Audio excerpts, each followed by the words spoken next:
All right, it is Wednesday, my dudes, and time for an old man yapping. And a beer! And a beer! I'm Jewish, but Bob and Doug McKenzie's 12 Days of Christmas is so fucking hysterical. I love their rendition of it. And a beer!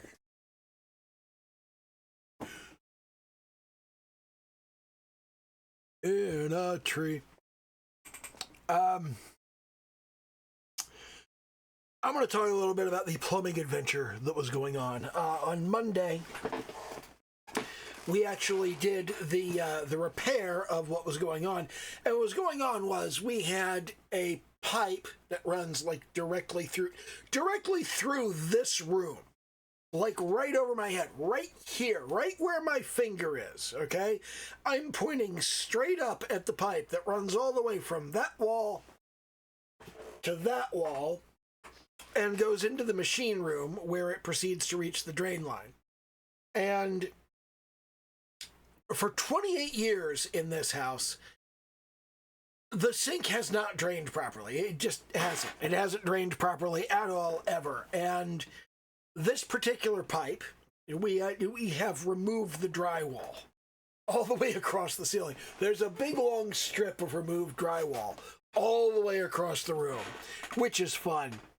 But that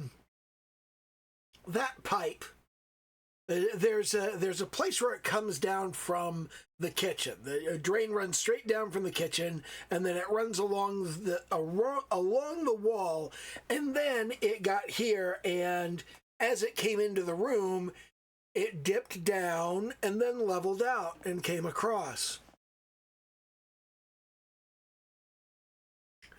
And the run was approximately 30 feet. From that point to the drain line, about 30 feet. At no point along this entire run of pipe was there any support whatsoever. Just a free-hanging 30-foot pipe running all the way from there to there. All the way across the goddamn house. The entire fucking house. All the way from one exterior wall to the other exterior wall. Not quite to the other exterior wall. Like 5 feet short of the other exterior wall is where it joins the drain line, which does go to the exterior wall. But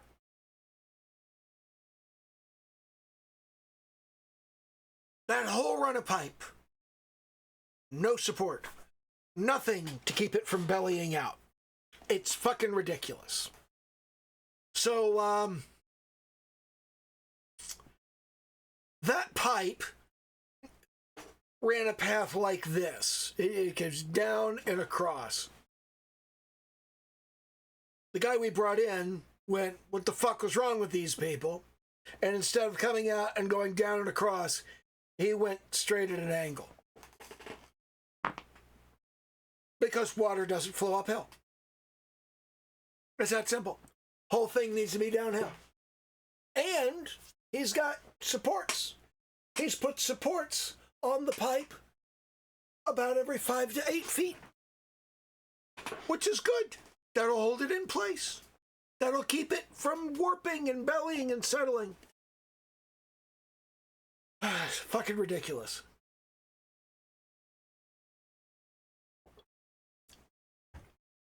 A lot of interesting thing goes. All that pipe.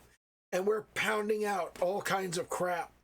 That just, over 28 years, a bunch of stuff ends up in the sink. It ends up in the drain that it doesn't need to be in the drain. And this particular situation, it was piling up on the bottom because we had a belly in the pipe and the water going through here was slow anyway. It should be full. Your water needs to go downhill, so it just fucking goes. Instead of creeping along horizontally, it needs to go downhill. Not fucking difficult to figure out.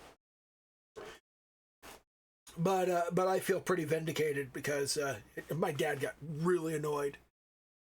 Because the plumber's working, and I'm standing there, and I'm asking him questions. And it basically amounts to, hey, this thing that I said 3 days ago, that was correct, right? Oh, yeah, it's definitely correct.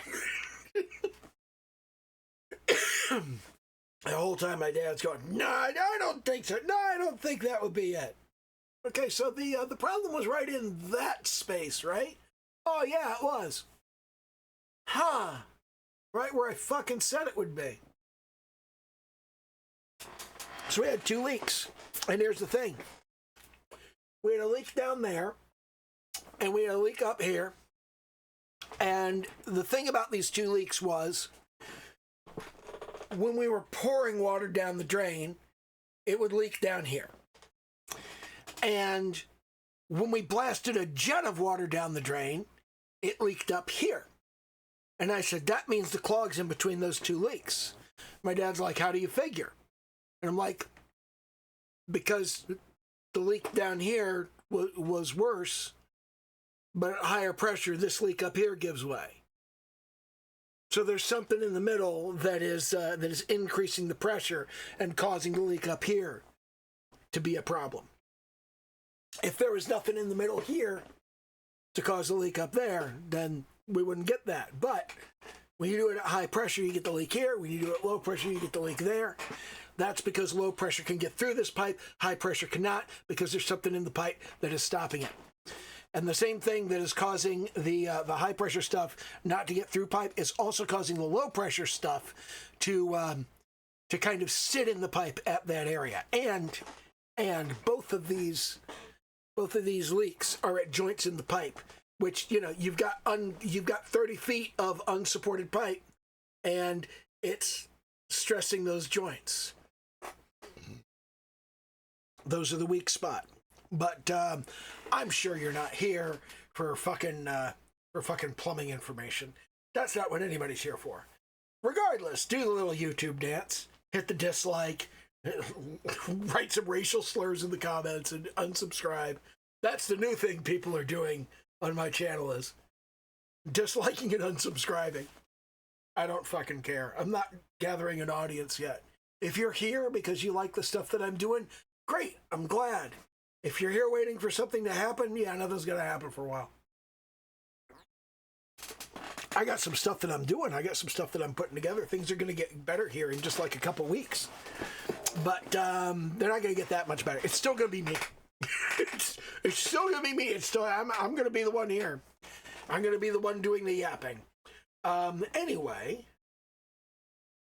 the thing I've been doing this week with my copious free time, I don't have copious free time. The thing that I've been doing is I've been rereading Algernon Blackwood. Specifically, I went back to the Willows and the Wendigo. And the pacing of these old stories is different. It's like in the Willows, almost the entire story is dedicated to producing a feeling, and nothing weird happens until almost the end. There's a sense that something weird is happening, but nothing weird actually happens for most of the story. There's an otter that might not be an otter. There's a man who might not be a man. And there's weird conical depressions in the ground. That's it. That's all there is until the very end of the story. That's not at all the way we do things now. We put that hook in things now. And you start reading a story and there's like immediately something is happening. And you go, what the fuck? What's going on? And I kind of feel like they go, hey, weird shit is happening. And you go, oh, what's the weird shit happening? And then they string you along for a long time, not telling you about the weird shit. But in the Willows, Blackwood starts out just going, here's what was happening. And he just talks about what was happening until weird shit happens. And you know some weird shit is gonna happen eventually, but he doesn't actually foreshadow the weird shit happening much at all. He just produces a feeling. He produces a sense of unease and discomfort. And he does the same thing in The Wendigo. And it's very much about the wilderness. Blackwood is excellent at presenting the wilderness in a way that you feel like you're there. And there's an uneasiness to the way he presents the wilderness.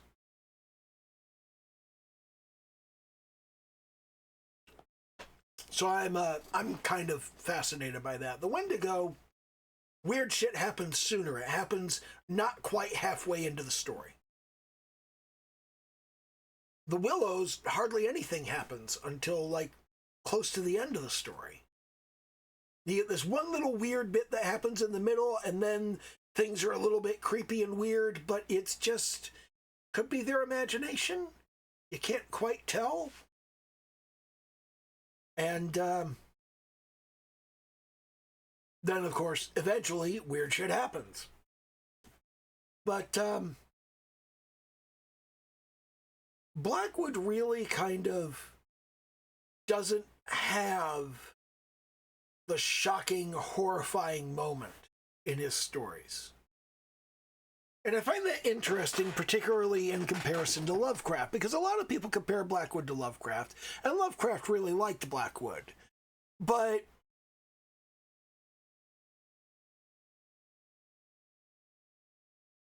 Lovecraft is such a shit writer. He really is. There's something so juvenile about him.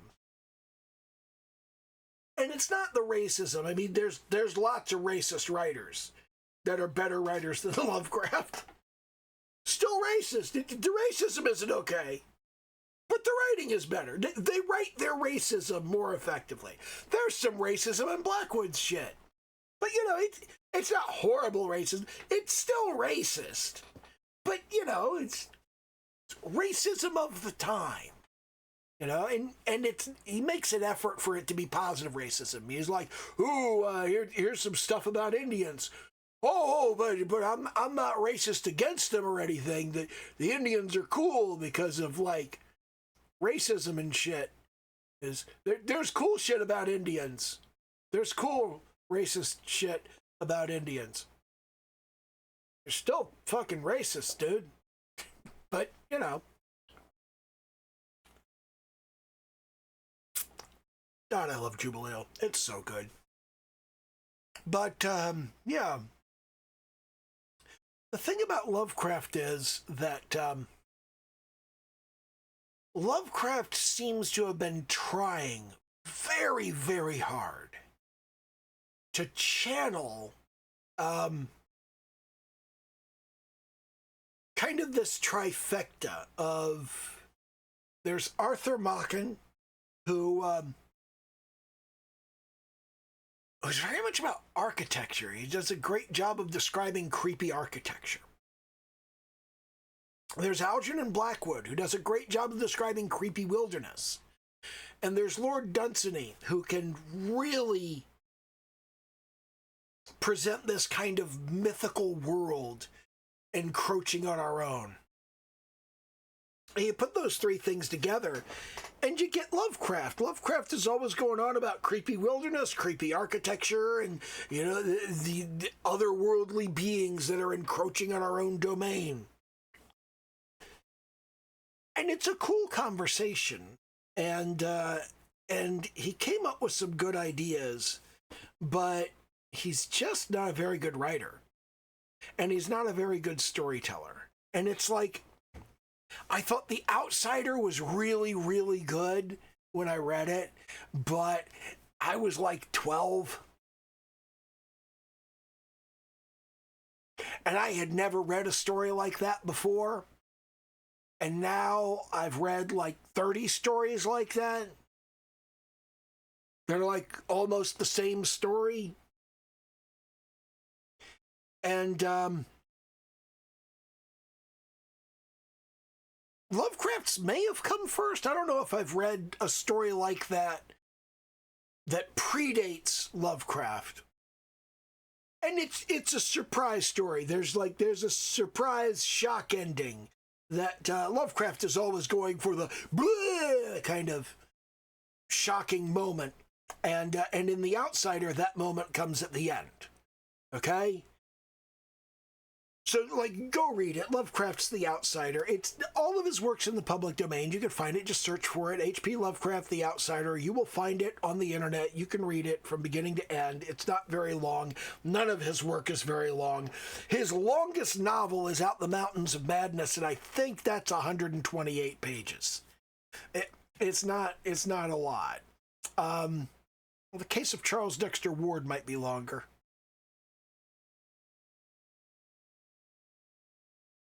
Strange Case of Charles Dexter Ward might be longer. Maybe. I'm not sure. But Lovecraft always does these fairly short works. And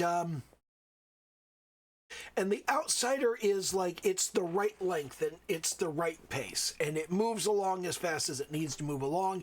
It presents the information as it needs to be presented, and it ends on the shocking, horrifying moment, and you're like, damn, that's awesome, if it's the first time you've read a particular story like this. It's probably not. It's probably very much not. Have you ever noticed that, like, there's a lot of stuff that's really cool the first time you see it done, and then the second time you see it done, you go, oh, okay, that again. And then, like, the third and fourth and fifth and sixth, you're like, yeah. But around the time you've seen, like, 15 or 20 of these, like, oh my God, this fucking thing again! No! It's just... Most twists become dumb when they're done to death, you know, just like any trope. And The Outsider has a twist that I've seen, probably 50 is an exaggeration, but, you know, like more than a dozen, probably 20, potentially like 25 or 30. But the twist is something that I've seen over and over again. And now that I've seen it over and over again, not only have I seen it and seen it and seen it and seen it, I've seen it done better. Like, a lot better.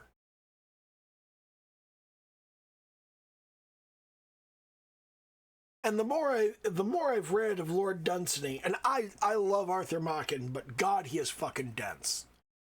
I've seen Arthur Machen write paragraphs that are 3.5 pages long. Paragraphs. That's like a 1,500 word paragraph. They wrote differently in those days, you know. There's a different feel to it. Blackwood doesn't run on his paragraphs like that, but he does kind of do paragraphs that are like, it was cold. Except he spends like 300 words talking about exactly how cold it was and how you know how cold it was and what the cold was like and how the cold felt. And he does an excellent job of, he doesn't just say it was cold. He shows you it was cold instead of telling you it was cold. And you get how fucking cold it was. Blackwood is good at that. He's evocative. And I like that. I like that he's evocative, and I like that he does that. He does a really good job of putting forth the description of what's going on. Lovecraft is good at saying a lot of very long words. When you read Lovecraft, you're like, damn, this boy got a vocabulary. And you're like, I'm glad I don't have to read this out loud. I don't know how to pronounce half of this shit.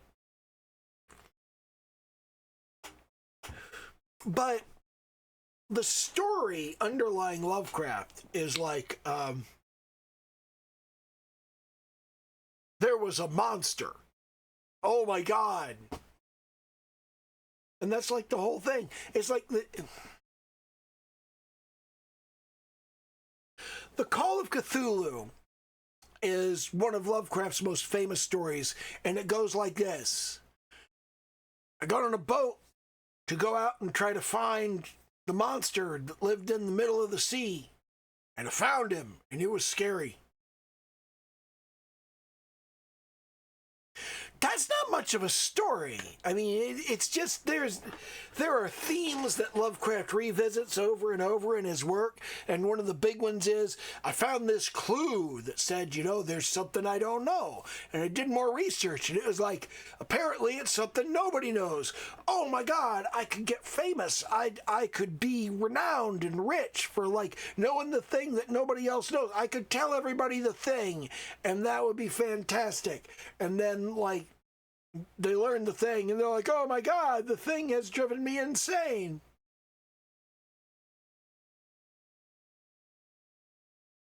Lovecraft tells variations on that story over and over again. It's not a terrible story, but it's not that good.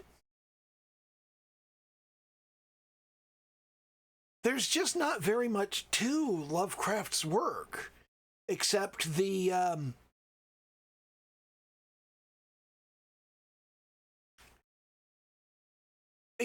creativity of what the monster is at the end of the story. It's like he describes the monster, and you're like, whoa, that's a fucked up monster.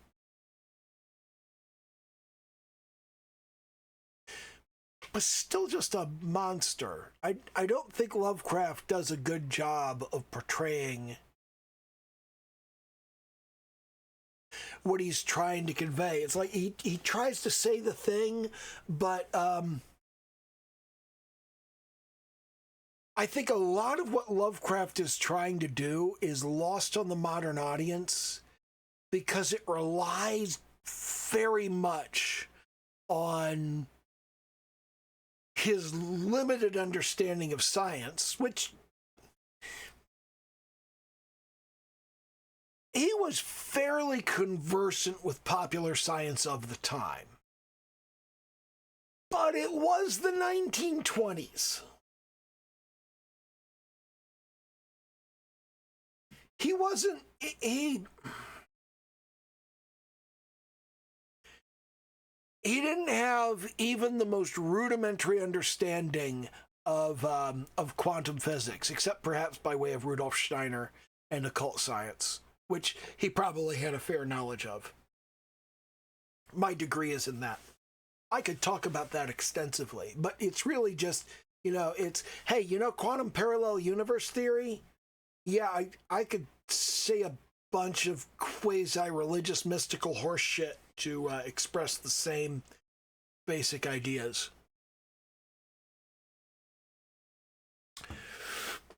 It's the same concept. It's the same basic idea. It's just that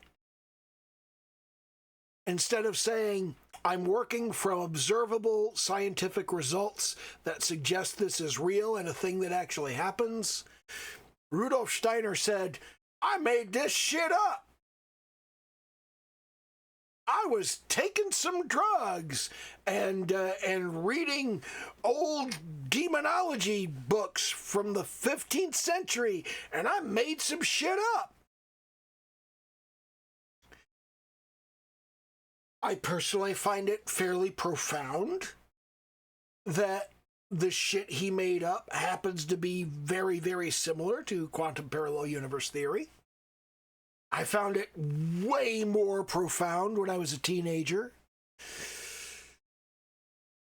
But nowadays, I mostly find it a pretty good argument for why you don't send a 16-year-old to college. Because we're going to major in something fucking stupid.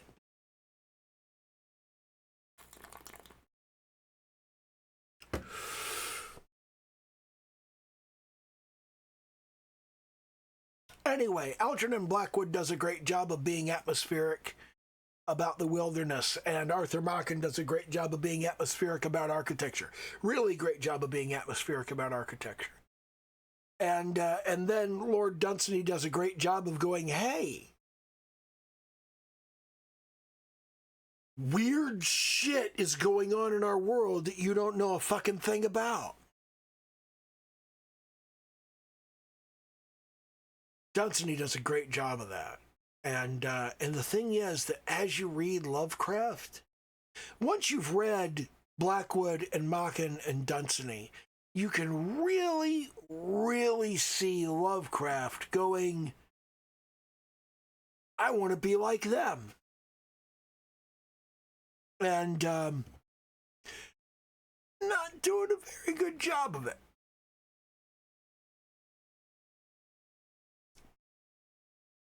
I'm going to have another one. I will be right back. There we go. Number 2.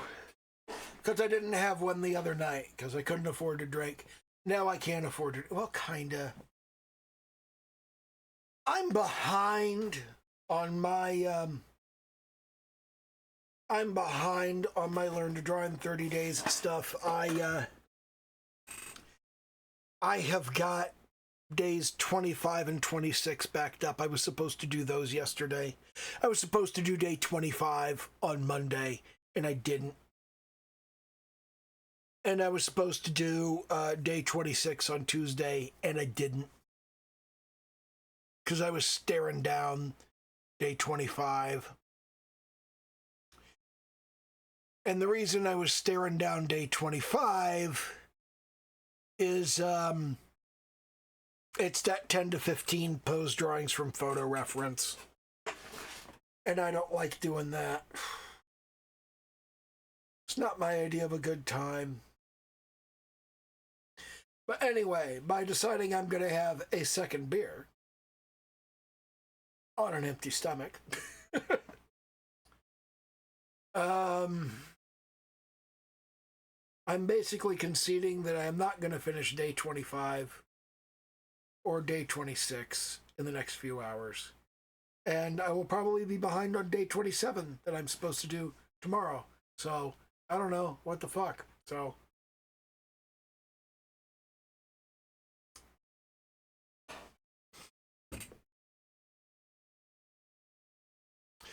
disruptions to my schedule really kind of cascade through a lot of shit.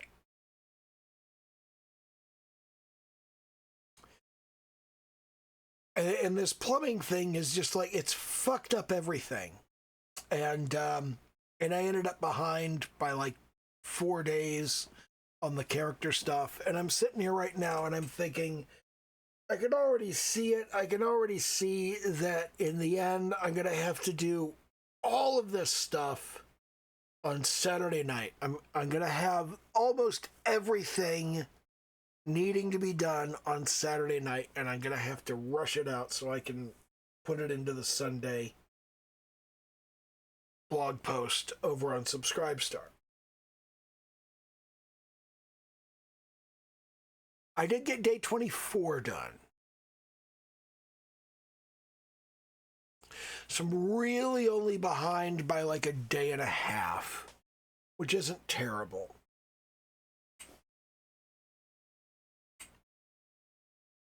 But regardless, yeah. Was I talking about? Oh yeah, Lovecraft. Racist motherfucker.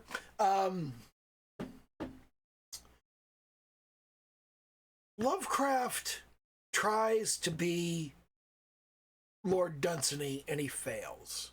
And he tries to be Arthur Machen and he does okay, I guess. But what really kind of strikes me when I read Arthur Machen as opposed to reading Lovecraft is Machen knows architecture. Lovecraft doesn't. He's such an introvert. He's such a shut-in. He's just so... He's so insular that he doesn't know the disciplines he needs to know to express what he needs to express. And that's a huge thing that you find in writers. As writers as writers talk about this profession or that profession. Some writers can talk about a profession and they've interviewed a number of people who have that profession. Heinlein, however, had a slightly different approach. Heinlein's approach was when he wanted to write a book about something, he went and got a degree in it. Michael Crichton was kind of like that. He didn't go out and get a degree in it, though. He went out and seriously researched the field that he was talking about. And I think the best example of this is his book Airframe. Michael Crichton's Airframe is a really, really great example of, as you read through it, he's talking about the aerospace industry. And I've spent my life in the aerospace industry. So it really kind of came across as I'm reading it. It's like you read something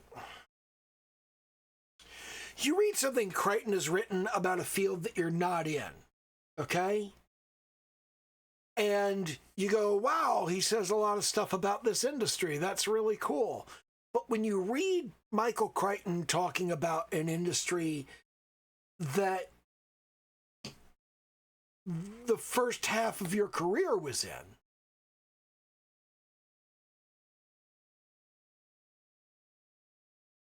man, this guy knows his shit. I expect that's what it must be like for an attorney reading John Grisham novels. It's like,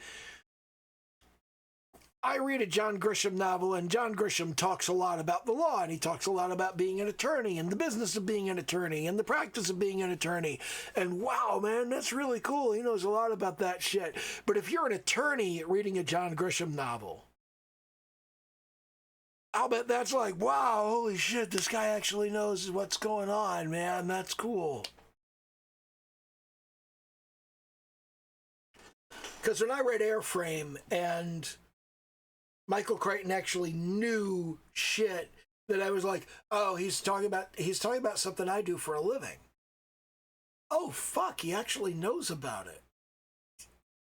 He not only talked to somebody in the field, he listened to them. Holy shit, that's more respect than I get from my boss.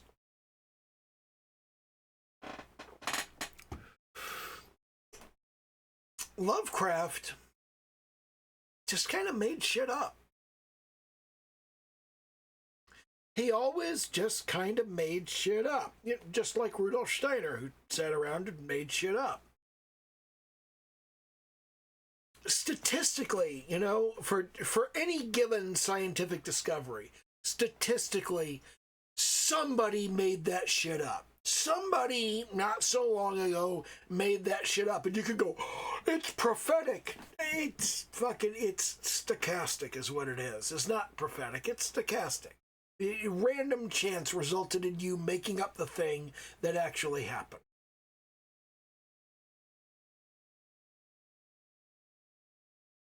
I have no idea what I'm talking about tonight, but that's fine, because this is Old Man Yapping. Old Man Yapping is just an old man fucking yapping. Now, the week after next, that's when everything changes.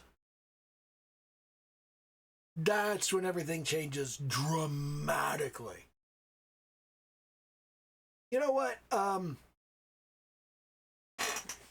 Jubal Ale has a high alcohol content. I feel like people might be looking at me like a lightweight here, but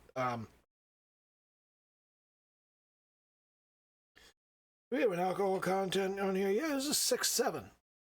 6.7. That pisses me off. People are talking 6.7 and they're like, it's about a basketball player. It is not. 6.7 just bipped out on the highway. That was Skrilla and Doot Doot back in the day. And Skrilla is from Philly. And everybody's like, it's about 67th Street in Chicago. It is not about 67th Street in Chicago. 1067 is the police scanner code for homicide in Philadelphia, PA. That's what Skrilla's talking about. Skrilla's talking about he just murked somebody out and he just bipped down on the highway. I just shot a motherfucker and I left.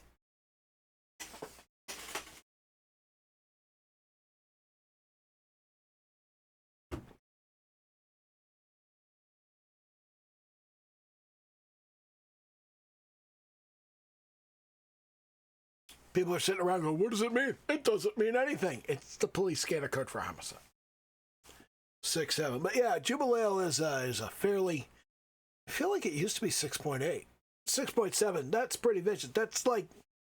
That's more than most beer. You know, most beer is around 4%. So this is closer to a wine, not a fortified wine, but you know. Anyway, what was I saying? Oh yeah, man.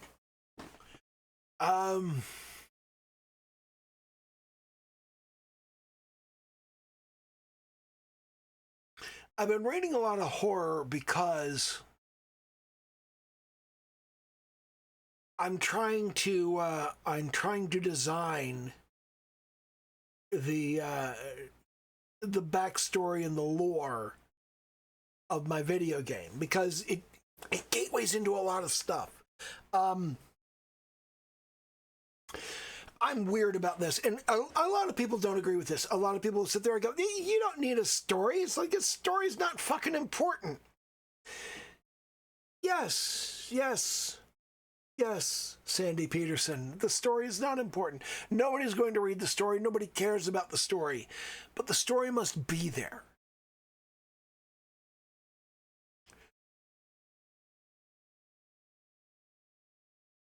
I've been thinking about the way that games are made. I've been thinking about the way that games are developed, the way that games are put together. And one of the things that I've been seeing is I've been seeing more and more people kind of creeping out of the woodwork and saying, you know what, Starfield's a really good game. And a lot of those people are using mods. And I'm fairly anti-mod. And Starfield is an excellent example of why I'm anti-mod, because I have disabled almost all of my mods. I don't even have that many mods to begin with. But it's like, the Vulture is a paid mod that I don't use. And I use the Starborn Guardian 7 Plus mod just for the New Game Plus counter. Because I never fly the Guardian. And I use the high-level weapons mod, but for the overwhelming majority of my last playthrough, I didn't use it, because I turned on the randomize which weapons are found in which place. And I turned on the reduce the odds that you'll get it based by how much of the universe you've scanned. And accordingly, through the entire playthrough, I didn't get a high-level weapon for the longest time. And when I did, it was a negotiator. You know, the grenade launcher that takes 40mm grenades? That is the last goddamn thing in the world that I want supercharged to a high level.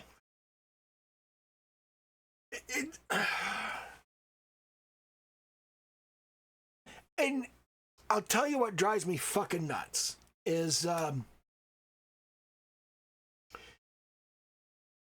you're going through some base or other, and there's a guy with the negotiator. There's a guy with the fucking grenade launcher. And he's just spamming that shit.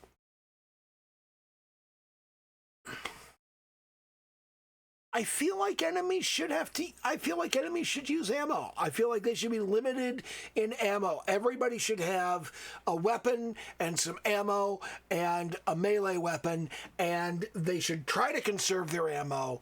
And when they run out of ammo, they should pull out the melee weapon and attack you with it. I feel like that's more realistic. I feel like that's good enemy design. It frustrates me. But no. I'm trying to talk about the story of video games. Okay, so all these people coming out of the woodwork playing Starfield, going, Starfield is actually pretty good.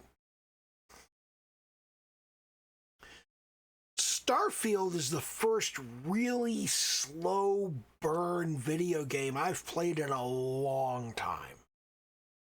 And I've had slow burn video games before, games that you had to like go through, that you had to play for a long time before it was clear what this game was about and what this game meant and what was going on in the game. And the thing about Starfield is, the first time you play through it, you're just a regular guy. And then you do your first New Game Plus, and it's your first time through as a Starborn. And then you do your second New Game Plus. And when you do your second New Game Plus, that's coming back through as a Starborn again. Do the quest without Starborn powers. You do the quest with Starborn powers. And there has to be at least one time that you skip the quest. There are a bunch of things that you can do differently when you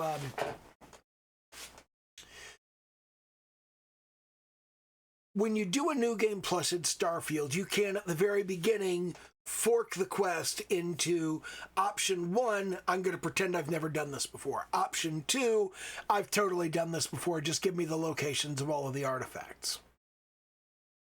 If you pretend you've never done this before, you get to a decision point. And there's this decision point where there's going to be a surprise attack. And you can, at the moment of that surprise attack, in the normal gameplay, you can make a choice. You can either go up to the eye and help there, or you could stay in the lodge and help there. So you got to choose the lodge or the eye. In New Game Plus, you get an option.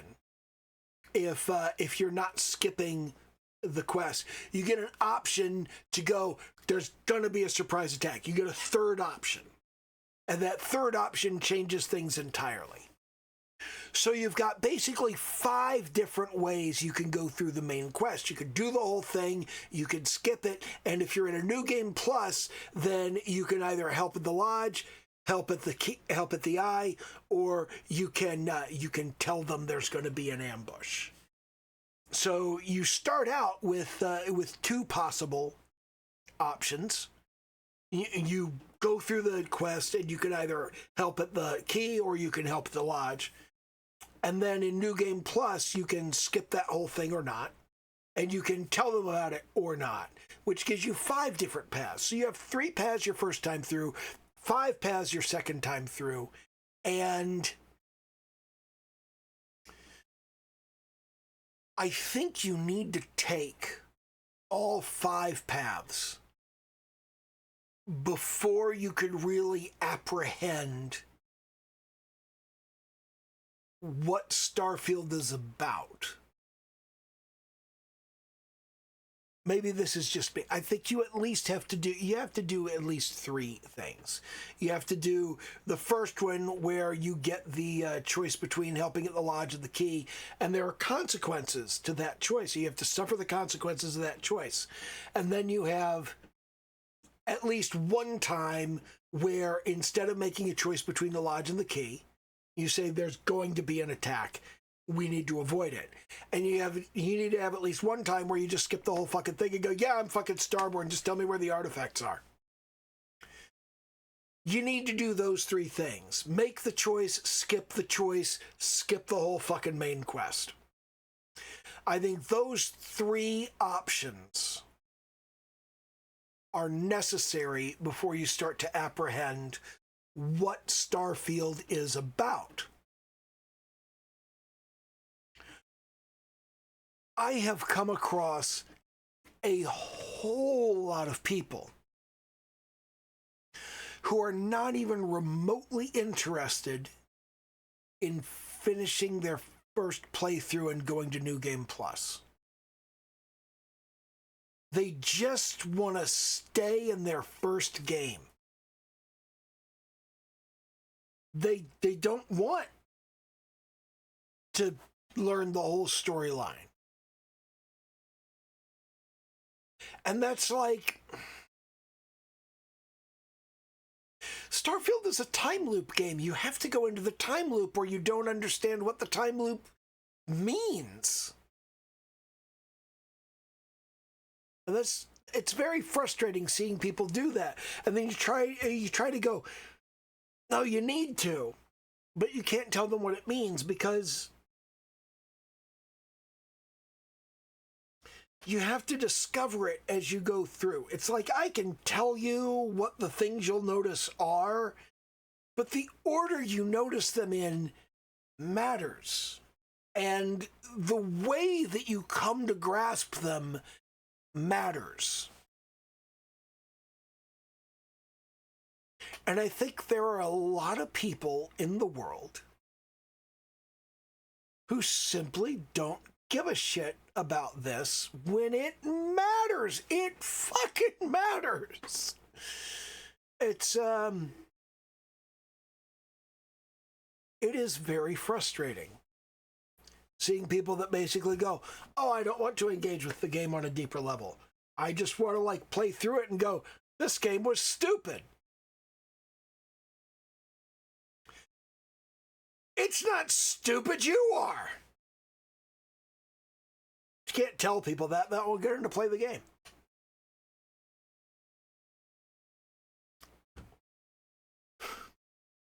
I have entirely lost the plot. I don't know what it was I was talking about.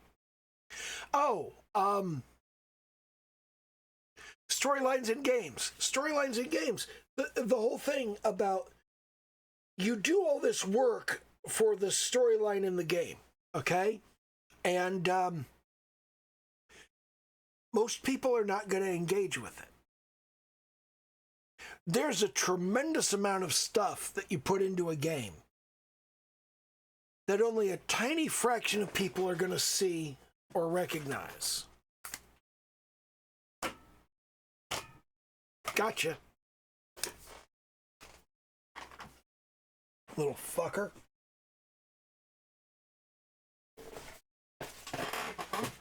Sorry, I couldn't pass that up. We've got the doors were open the whole time that the plumber was in here, so we've got like a bunch of flies in the fucking house. It's that time of year. It's starting to get cold. The flies are like, it's fucking cold out here. I got to go where it's warm. It's warm inside to come inside. So I killed 3 earlier tonight, and I just got the 4th one. I think that's all the ones that are actually in my fucking space. That's all the ones that are in my studio. This is my studio, isn't it? It's a studio just like the studio that I used to have. Well, not just like it. A lot of stuff missing. I don't have the big rack-mounted series of effects. But yeah. I got my guitar. I got my keyboard.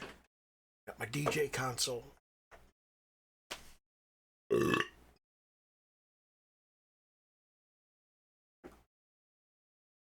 That's nice.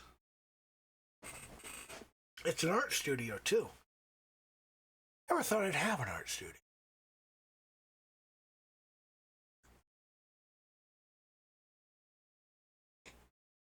It's nice having an art studio.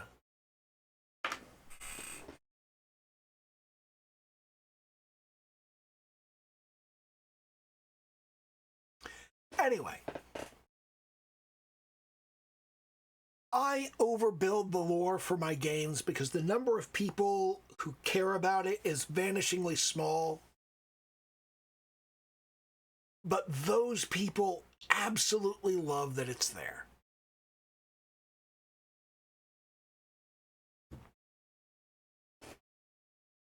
And the connection among the games. I'm really working on several games at once.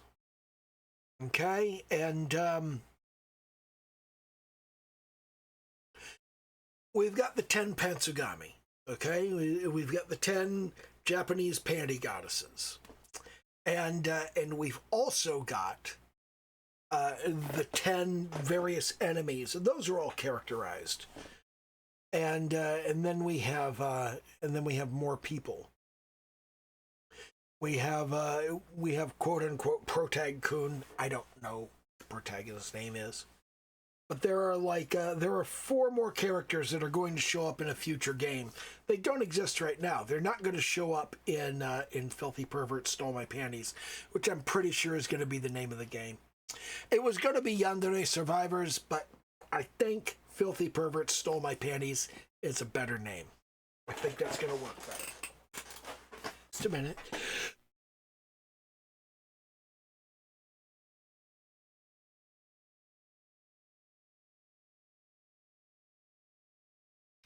Sorry, that sneeze snuck up on me there. It sneezed up on me. It was a sneaks. You can't combine the words sneak and sneeze and have it sound interesting. But there are several games that go together in this. There are 5 of them that I have on the slate right now. And the one that I'm working on is the Horde survival game, okay? But there's also a clicker game, and there's a tower defense game. I don't know if the clicker game or the tower defense game are ever going to see the time of day. But the tower defense game adds 3 more characters. Well, the clicker game adds 1 more. And the tower defense game adds 3 more. And that 3 and 1 and 20 comes out to 24. And that gives you 12 and 12. And then there's a dating simulator. And I have some ideas for a dating simulator that I've never seen done. They're similar to the stuff that was done in Crush Crush, but there's a thing I don't like about dating simulators, and you find this in Honey Pop, and you find this in Crush Crush, where it's just like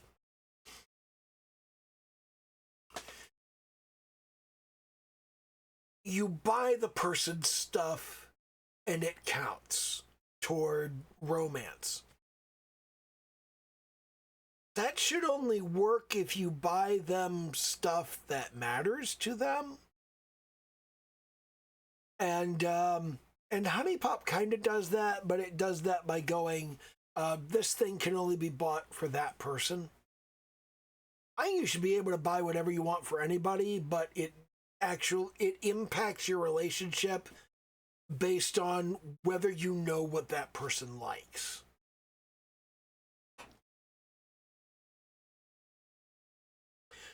Similarly, I don't like the Honey Pop model of say whatever your date wants you to say. I don't like that. I think you should have to have the qualities that your date finds attractive. So I kind of lean in the direction of there's an open world adventure kind of thing, which is just point and click. It's not like 3D Skyrim or anything.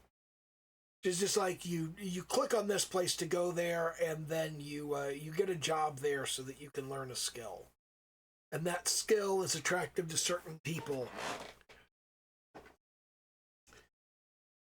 And I like that concept a lot better than I like your date asks you if you like a particular thing. And if you tell them you like it, it's worth more points than if you tell them you hate it, which will reduce your... I don't like the point thing. I like the idea of you have to be the person that your date wishes you were. And you can be the perfect person, but you have to work really, really hard at it. I don't like you achieve romance through money. I don't like you achieve romance through lying. I don't like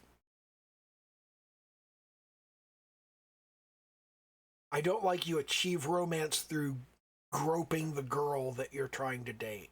I don't like that model, and that's what you see in a lot of dating simulators. So I want to do something a little different than that, and also I want to do a bisexual dating simulator. I don't see a lot of those. So yeah, there's that, and then there's a vast world-ending plot in the lore of these games, and there needs to be kind of a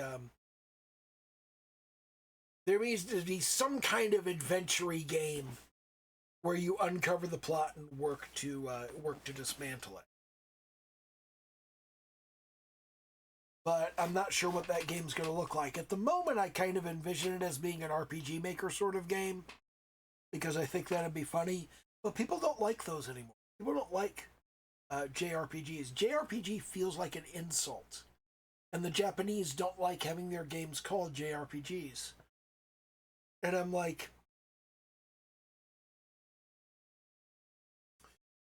JRPGs are good. That's a good thing. That should be like a thing that you apply to. If you apply JRPG as a label to a game, that should be a good thing. That should be great. But unfortunately, the guy who made Fez was an enormous fucking cockhole.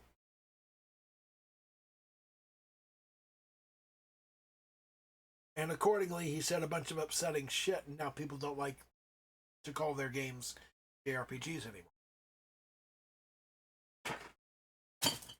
I should absolutely not have a third one.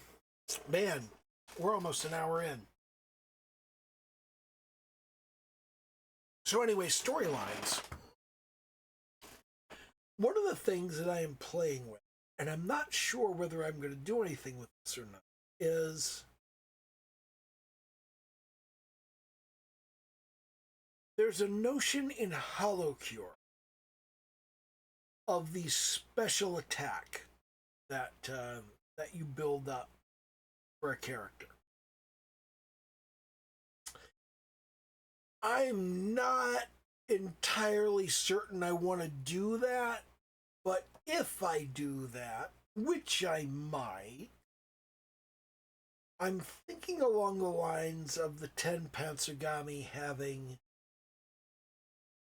truly terrifying special attacks. In HoloCure, your special attack is frequently just like kind of silly. But in Filthy Pervert Stole My Panties, I want to make it clear that the Panzergami are not of this world. They're eldritch horrors. They're not human beings. So their special attacks should be like eyeballs and tentacles everywhere and Lovecraftian eldritch monstrosities. But I have to come up with 10 different ways to reflect that. And I'm not sure how to do that. And I feel like I should really lean in to the elemental affinities of the Panzergami.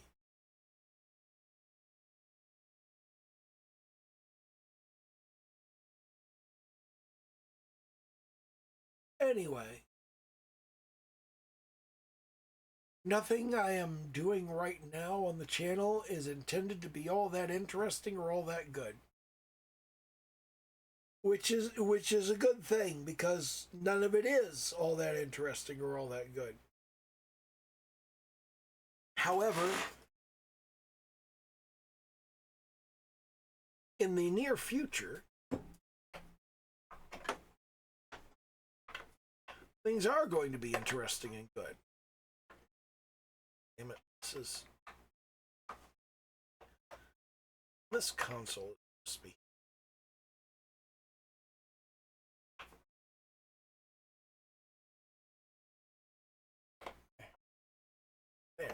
There's one place.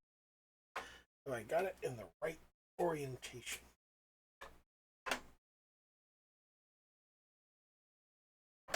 But yeah, in the next couple of weeks, I move to a situation where I have to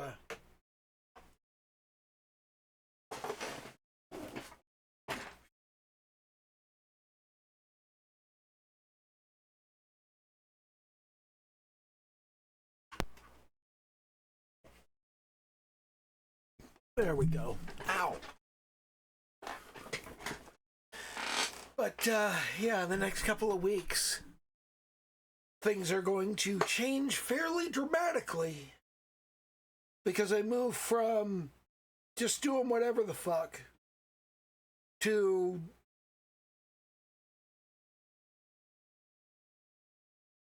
$52 videos focusing on graphics and art, and 52 focusing on music and audio, and 52 focusing on design and development. And that's a lot of work. And it's a very different thing. And it's not what I normally do. And I'm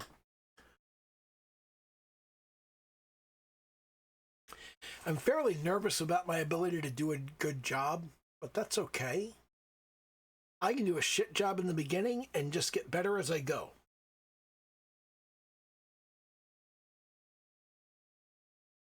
And it's not all that difficult, really. I mean, 52 episodes on art and graphics. It's easy to come up with 52 subjects on graphics and art. You just have to like build the schedule. And yeah. I'm going to try to be more useful in the coming year. But I don't know how useful I'm going to be. I'm just going to do what I can. And it's going to be what it is. And that'll be fine. Because the important thing is to fucking show up. And to do fucking job. That's what's important. Anyway, do the little YouTube dance. Dislike. Leave an insult. Unsubscribe. And, okay, bye.